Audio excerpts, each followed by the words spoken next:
Hi everyone, welcome back to my channel. I decided to try a little Q&A on the go. This is sort of inspired by Faiza Ramuni of Expired and Fabulous. She does these kind of Q&As while she's doing things throughout her day. So it's Monday. I feel like going out and getting myself a drink, but I'm in a no-spend August. But loophole, I have a preloaded Starbucks card with like 13 bucks on it. So I'm gonna get myself something to start out this Monday. So we're gonna go to the Starbucks drive-thru. Obviously got my mask. But I'm going to answer some questions. Let me answer 2 and then we'll head off to Starbucks. All right, I've gotten this a lot. What's your favorite perfume of all time, favorite all-time fragrance?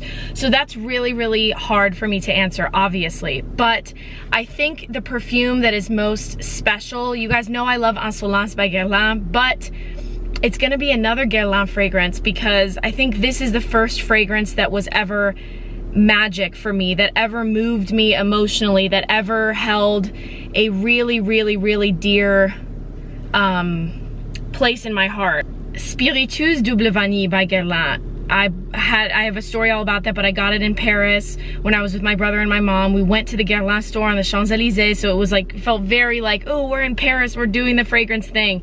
And it was really special, and that fragrance is incredible, and really smells like me in a perfume. So I'm gonna go with that one. All right, zodiac related question. Between Taurus and Scorpio, who is the most stubborn?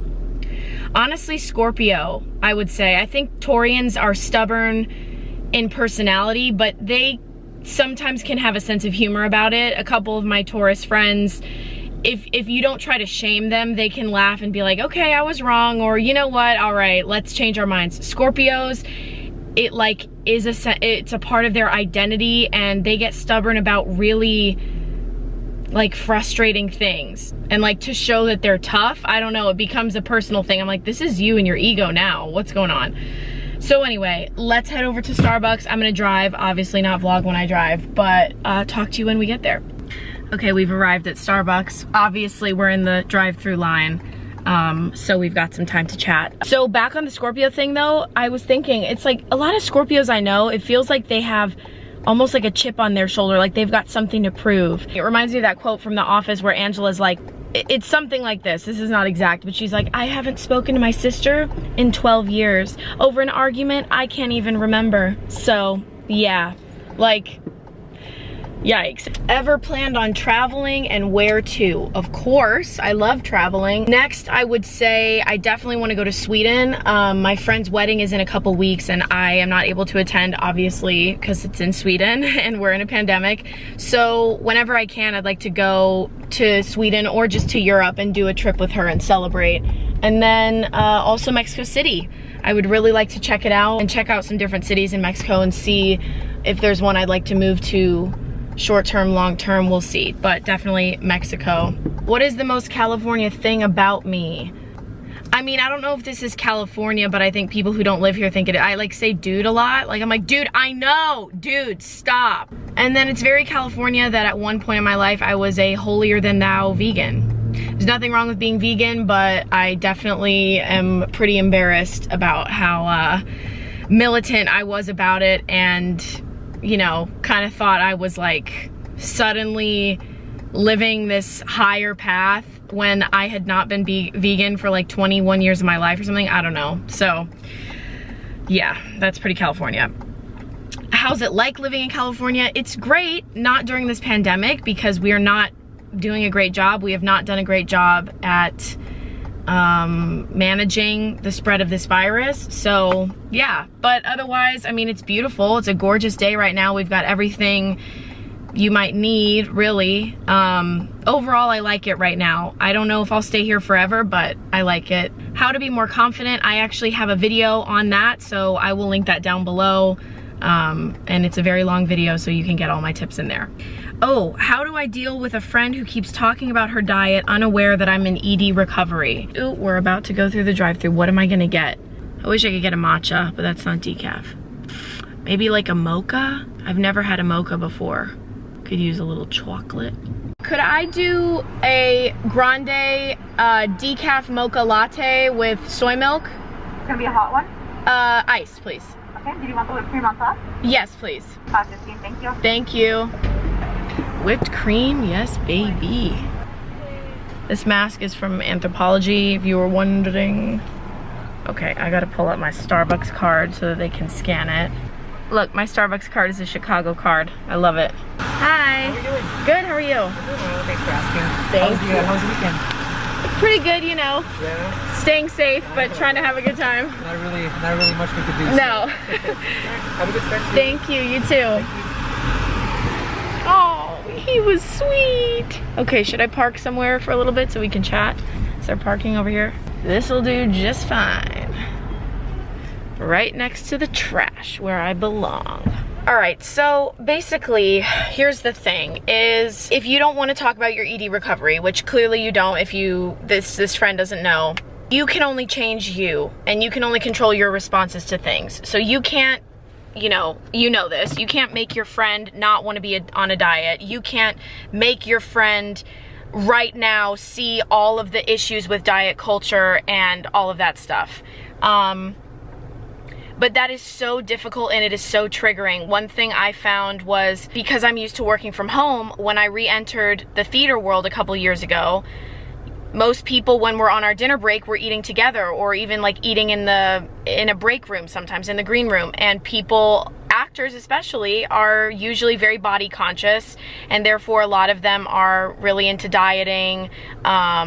You know, a lot of people were talking about being vegan and raw vegan and and that can be triggering for me, because when I was vegan, it was partially orthorexia. So it feels really triggering, and it's also hard for me not to assume that everybody who's vegan is orthorexic when I know that that's not the case. But like, because I'm coming from a background of ED, diets just are not for me. So I understand how triggering and upsetting that can be.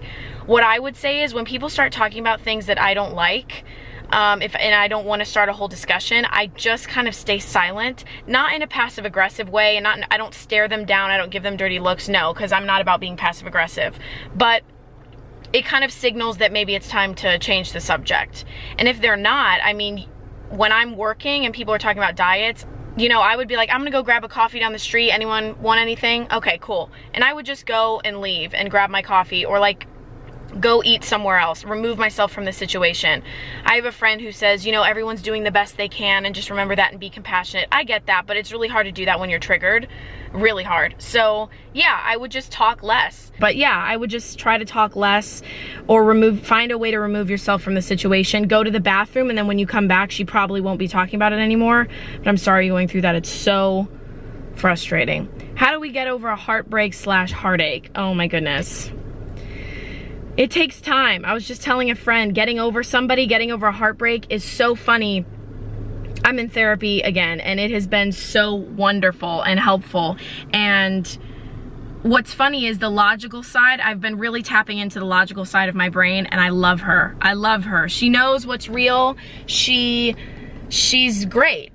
And then my emotional side is like a little baby, where if I hear something about somebody or I see something, I get upset, and my emotional side wants to throw a tantrum and make these stories of like, this person never cared. Like, it's just, and my logical side is like, you don't know anything. You don't know the facts. You don't know what that, you know, that post means, or this or that. You don't know the facts. Why are you getting upset over, you're filling in the blanks? So tapping into my logical side, especially through therapy, has been so helpful. Kind of speeding up this process of, speeding up processes of getting over heartbreak and things like that. But people do say it takes time. I think numbing yourself after a certain amount of time is not helpful. I think you have to feel what you feel, accept that you feel it, accept that it's normal that you're mourning the end of a relationship, or perhaps a relationship that never got to happen, things like that. Listen to yourself, accept yourself where you are, because you can't improve until you accept where you are. How tall are you? I am 5'5½". I think it's time to eat this whipped cream, which I used to do as a kid all the time because I used to get Frappuccinos. Oh my God. There's nothing like Starbucks whipped cream, I swear. That noise is so gross, I'm so sorry. Ah, nothing like dessert in the morning. Oh, there's still some in the cap. Well, that was the best part of that drink. What is one regrettable purchase that you've made recently, if any? I went thrifting a little while ago, and some of the things I got, I don't know, sometimes I get in a thrifting mindset. So if you're at a thrift store where like a lot of things are not cute and you find something that is sort of like objectively cute, you get it because there's sort of a territorial vibe about thrifting, like, ooh, if I don't take this, somebody else will. And now I have like a maxi floral vintage dress that I just don't, it's not me. And I have a couple other things from that trip where I'm like, yeah, this is objectively like cute and a good find, but I didn't need to pick this up. So that means I'll have to sell it or donate it, and that's annoying. Just be careful with thrifting. Like, just because somebody might find that a treasure doesn't mean you have to. Podcast recommendations? No, I don't really listen to any podcasts. I started listening to The Office Ladies, but I'll probably just watch the live feed. I want to say they have a live feed. Podcasts are, I was telling somebody yesterday, they're hard for me to focus. I end up cleaning or doing something else and then I zone out and I don't know what they're talking about.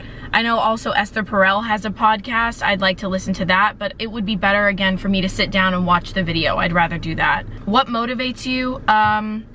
Good feelings. I used to be very motivated by impressing others, by making my parents proud, achieving, you know, like recognition and things like that, and applause from other people. But now, first and foremost, it's what makes me feel good. And then I find that when I do what makes me feel good and when I work on things that make me feel good, my parents are proud of me, my friends are proud of me, I end up getting some applause because my heart is in it. So that good feeling, that happy feeling to be alive, that's what motivates me. Yes, I remember you saying something about a dance related video. Is that gonna be up? So Google reached out to me and they have a new platform called Fundo, and it's kind of like Zoom, and I can teach workshops and do meet and greets and things virtually. So I scheduled my first virtual live dance class on August 29th. Tickets have already sold out, but I'm gonna do more if you guys enjoy it. So tickets right now, I'm pricing them at $8. So I will, you need to follow my Instagram to know when I post a new event and you can buy tickets. Favorite author, I would say Murakami or Deborah Harkness, who wrote the, is it called the Book of Life trilogy? It starts with A Discovery of Witches. No, now I'm on the Book of Life. Shadow School of, oh my gosh, I can't remember what the series is called. I mean, I say she's my favorite author, but I can't remember. But anyway, it's a trilogy, and then she came out with another one that I need to read. But she's awesome. She follows me on Instagram. I'm like, can I be on the Discovery of Witches TV show? Can you find me a role? I don't know what I would be. I don't think I'm scary enough to be a vampire. Even if I'm acting, I feel like I just don't have a scary face. And then Haruki Murakami, I just could read anything by him and be enthralled. Wow. One zodiac sign you would never date. I don't really sign off signs, but Cancers have never been good for me. I don't know. Cancers, I'm really hesitant with Cancers. I really need to get one of those car, oh, that's very sweet. People who drink mochas are crazy. I mean, it's like bitter. Kind of reminds me of Caribou coffee. Remember Caribou coffee? If any of you guys, I don't know if they have them everywhere, but Caribou coffee kind of smelled like that, like so cozy. Oh my God.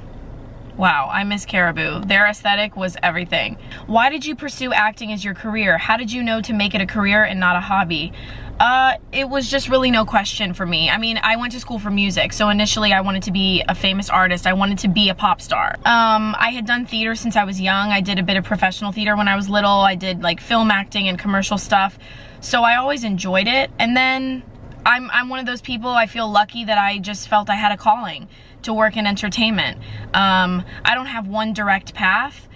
There are many trains, as my friend Bernadette says, to get to where I want to go. But knowing to make it a career and not a hobby, there was just nothing else that I wanted to pursue.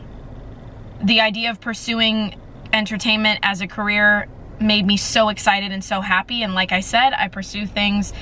That's my compass, that feeling of lighting up. So it was that simple. What do you do when you feel low some days?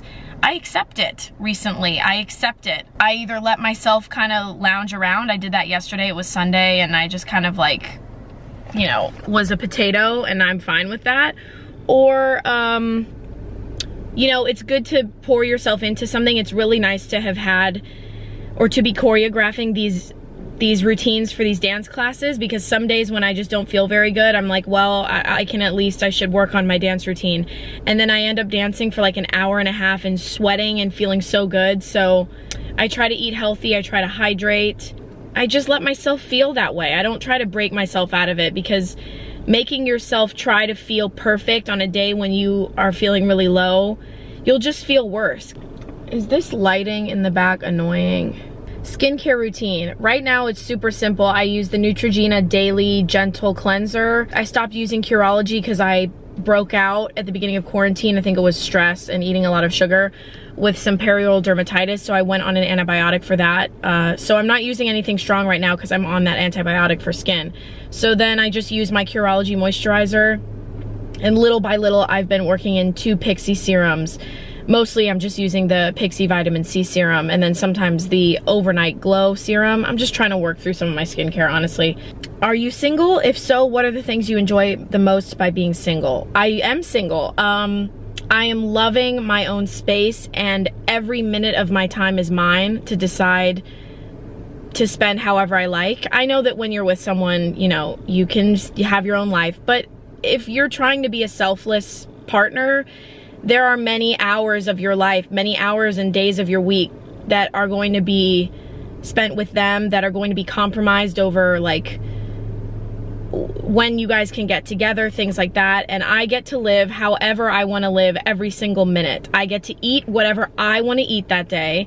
My house is clean. Nobody's stuff is in my house. I don't have to worry that like I'm gonna miss a text message and somebody's gonna think that I'm dead. Like, I'm just enjoying living my life completely on my terms and reconnecting with my female friends and just not answering to anyone. I know people also want to say in a relationship you don't have to answer to people. It's like, well, you kind of do. I mean, if I went out at night and didn't text my partner until 4 in the morning, that's bad. Like, I should be expected to keep in contact with that person. It would be normal if they were like, why did you not contact me the whole night? I was scared. So yeah, I'm just having a good time. Oh, have you ever felt like you're not Latinx/Mexican enough? I struggle with this daily. You know what? I used to. I think part of that was that I did need to, I did feel a calling to connect with my culture, and I wasn't sure how to do it. Sure, my dad's Mexican, but we live in the States. My mom's American. I'm a very Americanized, I'm an American. Ethnically Mexican, but I am an American. So I didn't really know, you know, a lot of my upbringing is very Mexican and my household and things, but part of me, there was a calling to connect more with my culture, which I have done so much in lockdown, honestly. That's one thing. I do think my heart was telling me that I need to connect more. But also, let me just say, like, you are what you are. And I used to feel not Mexican enough back when I had friends that had identity issues as Latinos. People who put you down for like not speaking Spanish or not speaking perfect Spanish or looking a certain way or not knowing certain music or certain shows, like, those people have a very misplaced or completely lost sense of identity as a Latin person. It's very ignorant to assume and play into the idea that Latinos are just kind of two-dimensional. They like spicy food, they listen to this type of music, they all know how to dance, they all speak perfect Spanish, dark hair, dark eyes. It's very ignorant. You are what you are. The people who want to fight that or want to make you feel not enough, they've got major problems. Major problems. Yeah, I don't put myself around people like that anymore. I think that's a very American Latino thing. I've never known anybody from a Latin American country who has made me feel not Latino enough. If anything, they celebrate my identity, and it's a very American Latino thing to feel that way. And don't get too stressed out about like proving to others that I would feel that way too, that I had to prove. It's a very two-dimensional way to look at a culture, that like people are gonna think I'm too white. It's a similar experience I would assume that black people have when people are like, you're so white though, you're black but you're so white. It's like, so basically you're saying that to be black, you gotta act a certain way, you gotta like certain food, you gotta talk a certain way, dress a certain way, you know, I have to stay within your box of what it means to be black. I need to stay within your box of what it means to be Latino. That's like racist in itself, so goodbye. So I hope that helped.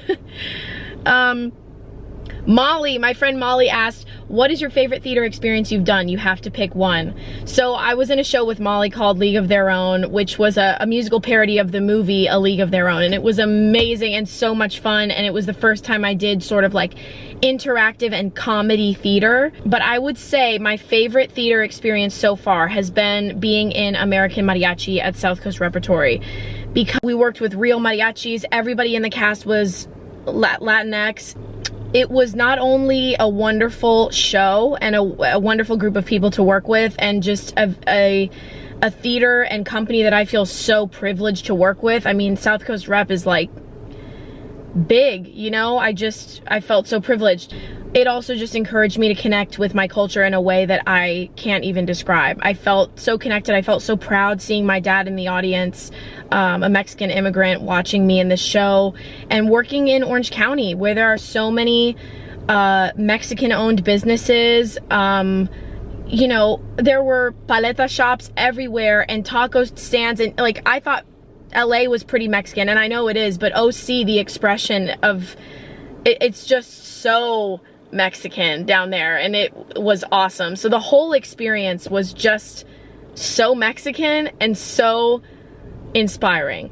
So that's gonna be my choice. What is your MBTI 16 personalities type? I think last time I took the test, I'm INFJ.